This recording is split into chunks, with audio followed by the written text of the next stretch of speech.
Dan kalau memang dia itu hanya diem tapi kok batuk terus dan diperiksa nggak ada apa-apanya, insya Allah yang paling mudah saya kasih ilmunya adalah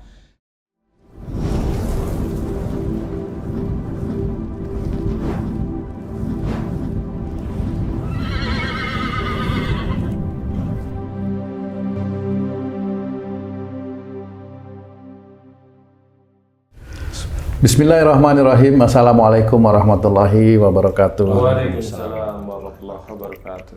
Para pemirsa dan sahabat beriman dimanapun berada, alhamdulillah kita berjumpa lagi di Ustadz Danu Official Channel. Semoga kita selalu dalam lindungan Allah Subhanahu wa Ta'ala. Amin ya rabbal alamin. Di video kali ini kita akan ngaji lagi bersama guru kita Pak Ustadz Danu yang sudah hadir di sini bersama kami. Assalamualaikum Pak Ustadz. Waalaikumsalam warahmatullahi wabarakatuh. Amin. Assalamualaikum Bang J. Waalaikumsalam Pak Dung. Kita ngaji lagi ya.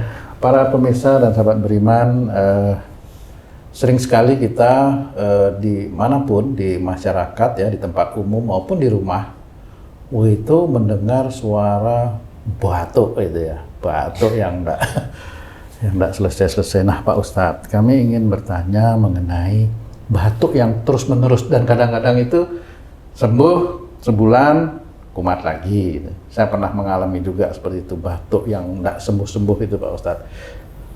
Nah, batuk yang enggak sembuh-sembuh itu disebabkan oleh akhlak yang bagaimana Pak Ustadz? Mohon penjelasan Pak Ustadz. Ya, Bismillahirrahmanirrahim. Assalamualaikum warahmatullahi wabarakatuh. Waalaikumsalam warahmatullahi wabarakatuh. Amin ya rabbal alamin. Alhamdulillah, batuk kronis, batuk yang nggak pernah sembuh-sembuh terus menerus. Memang sering dialami oleh saudara-saudara kita Muslim ya, ataupun yang beragama lain ya. Batuk kronis. Nah itu biasanya kalau kata orang-orang yang pintar-pintar itu katanya kena asap rokok, jadi perokok pasif katanya. Ya wis tak muni-muni nggak apa-apa lah ya, namanya analisa ya, boleh-boleh aja. Tapi kalau dilihat dari sisi akhlak, ada beberapa hal yang berhubungan dengan batuk itu kronis. Kalau memang dilihat oleh para dokter itu ada radang paru, kemudian batuk normal, ya atau sesak napas normal, kemudian sesak ada batuk normal. Kemudian kalau dilihat oleh dokter itu ada TBC, ini lab ya yang bilang loh ya, lab lah, hasil lab lah ya, ada TBC normal, ya. Kemudian juga ada orang yang radang paru enggak, TBC juga enggak, tapi batuk terus-menerus, itu ada dan sering. Nah, batuk terus-menerus kalau TBC jelas lah ya, itu nanti di lain kesempatan. Itu kita cerita, atau radang paru kita cerita. Sekarang adalah batuk yang bukan radang, bukan TBC. Banyak kuman di tenggorokan, iya bolehlah nganalisa, namanya batuk kan biasanya banyak kuman ya. Nah, kalau dari sisi akhlak, kalau bukan dari sisi paru-paru secara fisik, berarti ini ada berhubungan dengan tenggorokan di daerah sini. Saya nggak tahu ini tenggorokan apa kerongkongan di situ. Ya. Tinggal nanti batuknya di mana? Di sini, atau di pangkal leher, atau di sini. Kalau ada 3 titik biasanya di daerah pangkal leher, atau di jakun di daerah pita suara, atau di daerah percabangan paru. Iya, seperti itu di daerah itu. Itu memang ada, kadang gatal dari sini, kemudian naik ke sini, kemudian gitu. Nah, yang berhubungan, akhlak yang berhubungan dengan itu sebenarnya yang pertama adalah emosional. Nah, kalau tidak ada radang, tidak ada TBC, emosional di dalam berbicara, penekanan di dalam bicara, penekanan. Jadi kayak umpamanya kamu tung, kalau ngomong itu kan neken-neken tuh. Nah, kamu walaupun nggak TBC, nggak radang, ya batuk aja kamu tiap hari. Iya, persis itu Pak Ustadz. Kadang ya neken sama marah. Iya, kan? Itu kayak kebiasaan jadinya. Kayak sambel di antara tempe. Kalau itu enak. Iya. Kan gitu maksudnya. Kebiasaan itu kalau antara sambel dengan tempe tahu dan ayam goreng, nah, itu enak namanya. Makanya maksud saya adalah marah dengan penekanan, itu sehari-hari enak maksudnya. Itu ya. Aduh, buat dosa kok enak ya. Nah kan begitu. Jadi ada penekanan di dalam pembicaraan itu ada, makanya kamu kalau batuk itu itu dites kayak apa? Nggak ada bakteri, nggak ada kuman, nggak ada virus. Tapi hati-hati loh, jangan sampai mati mendadak loh. Ya nggak tahu tiba-tiba nyekek sendirian gimana ya. Jadi itu bisa satu. Karena ini kasus ke Pak Tung nih ceritanya ya. Kasus kalau bicara itu neken dan emosi. Betul. Ini satu, itu pasti itu. Jadi kalau itu sejak dulu ya pasti batuk ini nggak bisa sembuh ya. Gitu.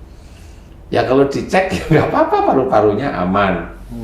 Ya seperti itu. Nah itu yang pertama. Yang kedua, memang cenderungan dia tidak banyak bicara, pendiam, tapi sebenarnya dia emosional. Gimana tuh Pak? Jadi kayak mamanya Haji J nih, mamanya kalau kamu itu kan tidak frontal. Kalau Haji J ini kan pendiam. agak pendiam lah ya. Nah kalau mamanya Haji J itu pendiam, kemudian istrinya itu cerewet, ini umpama istri cerewet ya. Haji J memang nggak ngelawan, ini umpama ya. Haji J memang nggak ngelawan, tapi kan dia nyimpen sebel, mau ngomong nggak bisa, kadang ngomong nggak didengerin.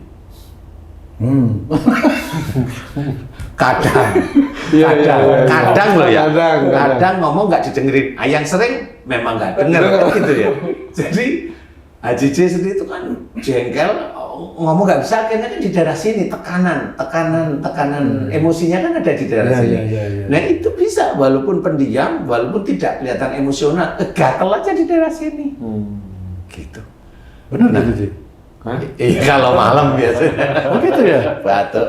Nggak Biasanya gitu, biasanya. Jadi kecenderungan. Kemudian yang jelas emosi dalam berbicara, penekanan dalam pembicaraan, atau diam tapi sebenarnya emosional. Nah, ya alhamdulillah kalau Haji J kan tidak terlalu emosional. Jadi batuknya itu ala kadar lah. nggak kentara. Kecuali kalau Haji J itu lihat sesuatu yang enak di mata itu batuk langsung. Gitu. Kode kalau itu.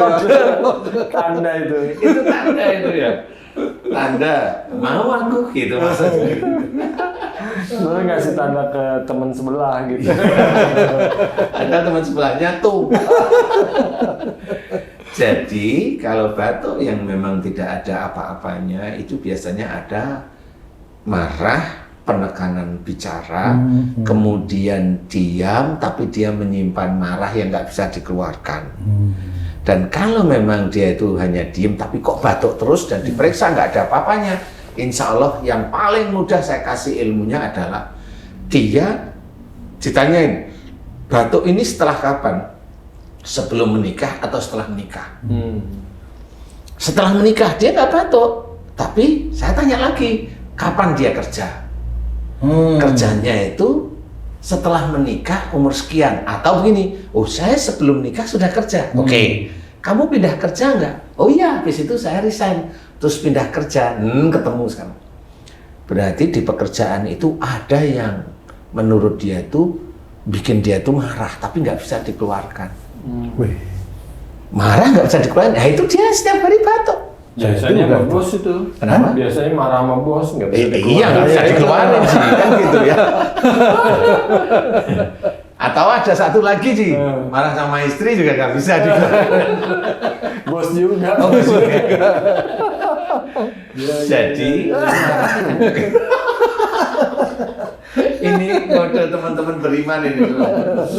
Jadi intinya adalah marah yang disimpan. Walaupun dia tidak kelihatan emosional sehari-hari, tapi dia tim. Sebenarnya dia emosional, cuma nggak pernah kelihatan aja. Nah, kalau di kantor kan setiap hari kerja, ketemu itu.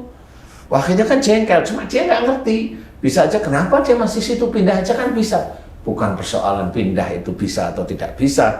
Masalahnya di perusahaan itu kan gajinya lumayan.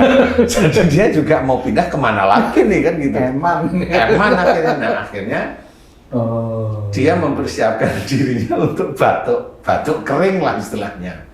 Nah, itu menyimpan. Jadi kalau teman-teman beriman ada yang seperti tadi, bukan TBC, bukan radang paru atau yang titik organnya yang sakit, itu istilahnya kalau batuk kering itu biasanya di titik-titik itu. Ada, kalau bicara ada penekanan, kemudian ada emosi, itu tetap batuk kering, tetepan batuk. Atau menyimpan marah terus-menerus di setiap hari. Bisa dengan istri, bisa dengan suami, bisa di tempat kerja. 3 titik ini dilihat. Kalau teman-teman beriman paham, ngerti, tersenyum, mohon ampun pada Allah Ta'ala di titik tersebut. Mohon ampun dan berusaha untuk tidak menyimpan marah lagi, happy saja. Maafkan orang-orang yang jengkelin gitu aja. Maafkan aja, karena Allah nanti kan batuk itu insya Allah hilang. Nggak lama hilangnya. Wush. Seperti itu, seperti kereta cepat. Wush. Wush gitu. Ustadz, saya ada kelompok temen dulu tuh. Di awal tuh dia nggak pernah batuk, setelah pergi bareng-bareng batuk, Ustaz. Dan satu tempat itu batuk semua. Oh ya? Iya. Pergi kemana tuh? Pergi haji. Oh, ya, itu kan beda itu, Ci. Itu di masjid itu batuk semua gitu, Pak. Wow. Kebetulan alhamdulillah saya nggak batuk. Cuman saya pikir kok pada batuk ya, tadi teman saya nggak batuk kok sekarang batuk semua. Itu sesuatu yang khusus, pengecualian atau tetap sama, Ustaz? Iya, memang grade-nya beda-beda. Kalau batuknya itu ngiklik itu terus ritmenya, berarti orang tersebut memang doyan ngomongnya tidak manfaat. Sama aja yang batuknya begitu, ada yang dia sendiri itu kalau ngomong emosi dan neken, sama di titik-titik itu semuanya begitu. Jadi kalau udah kesana batuk ya senyum-senyum aja, berarti itu diingatkan oleh Allah. Nah kalau Haji C tadi itu alhamdulillah tidak dititipi batuk oleh Allah Ta'ala, kan saya benar. Karena Haji C bukan termasuk orang yang doyan emosi, frontal gitu. Iya istilahnya. Jadi tidak emosional. Jadi kalau bicara ya tertata lah. Nah ini kode bagi sedulur beriman yang lain. Maksudnya yang lain itu yang mana, Ustaz? Haji C ini termasuk yang nggak terlalu hobi marah, ngomongnya tenang, diomelin istrinya ya tenang, gitu aja. Ya. Mau mencari yang sekufu. Seperti itu sih. Jadi memang akhirnya juga tidak boleh bahwa semua orang yang pergi haji, semua yang di tanah haram ini pasti batuk. Yang tidak batuk itu adalah unta. Yang tidak boleh seperti itu. Tidak boleh ya, kayak gitu tidak boleh. Jangan sekali. Jadi karena bisa aja yang tidak batuk itu malah imannya lebih bagus daripada yang ngomong. Jadi jangan, itu ngecek namanya. Ngecek di tanah suci, ngecek di tanah haram, di Arab umpamanya, di Arab, umpamanya di Mekah Al-Mukarramah umpamanya. Oh dia langsung kelipatan 100.000 kalinya dia ngecek. Percuma, dosanya 100.000 kali. Jadi belajarlah untuk tidak ngomong yang aneh-aneh, biasa saja. Orang salah ya senyum. Namanya orang salah kan gitu ya. Orang itu salah normal. Yang jelas tuh kalau dia mau berubah, ya kita bersyukur teman-teman kita udah pada berubah jadi baik. Makanya kalau haji dititipi tidak batuk pada saat haji itu ya alhamdulillah bahwa memang yang saya amati haji jarang emosional, biasa aja.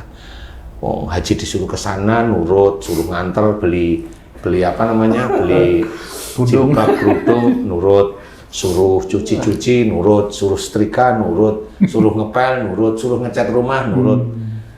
Apa yang tidak seneng istri yang seperti itu? Nah, biasanya cirinya kalau suaminya begitu, istrinya biasanya badannya seger. Karena jarang bekerja gitu. Iya. Kurang lebih insya Allah seperti itu Ci. Jadi ya alhamdulillah tidak dititipi batuk itu aja. Itu Ci. Jangan tanya saya Ci. Jangan tanya Ustaz batuk apa enggak ya? Enggak, Ustaz. Insya Allah seperti itu. Jadi kalau memang mau batuk, mau batuk. Bagi saudara-saudara sedulur beriman yang batuk seperti tadi, batuk kering, itu hanya itu aja.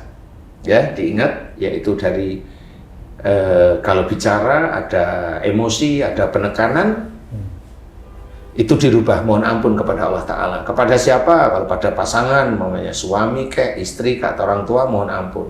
Ya, tetap kemudian meminta maaf kepada beliau-beliau. Kemudian bagi yang beda seperti itu ada cirinya, diem tapi sebenarnya dia emosional. Jadi dia menyimpan marah. Bisa di mana? Bisa dalam rumah tangga karena sepet lihat pasangannya, atau di pekerjaan dia jengkel karena dia nggak bisa ngeluarin unek-unek atau marah. Jadi dia diem, kerja itu diem aja, jengkel aja. Nah itu tetap batuk nanti. Insya Allah seperti itu. Nah, tinggal salahnya itu dimohonkan kepada Allah Ta'ala ampunan. Insya Allah kemudian berubah menjadi santai saja. Dihadapin aja ujian di dunia ini dengan lapang dada. Jadi belajar. Insya Allah mudah-mudahan itu bisa menyembuhkan, dan insya Allah nggak batuk lagi. Insya Allah sudah sangat hafal saya. Insya Allah. Wallahu a'lam. Alhamdulillah, terima kasih banyak Pak Ustadz. Waduh, menyimpan marah di pekerjaan, di rumah, saya semua kayaknya. Masya Allah. Aduh. Alhamdulillah dikasih solusi. Alhamdulillah. Nah, ya, itu kalau kamu menyimpan marah di pekerjaan, marah, tekanan di rumah, mau ketahuan aja marah kamu. Nggak sadar ya.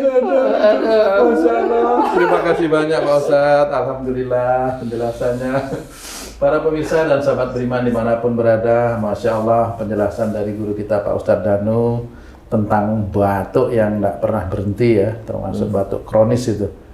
Bagaimana beliau memberikan analisa dan solusi kepada kita semua untuk menyembuhkan batuk itu.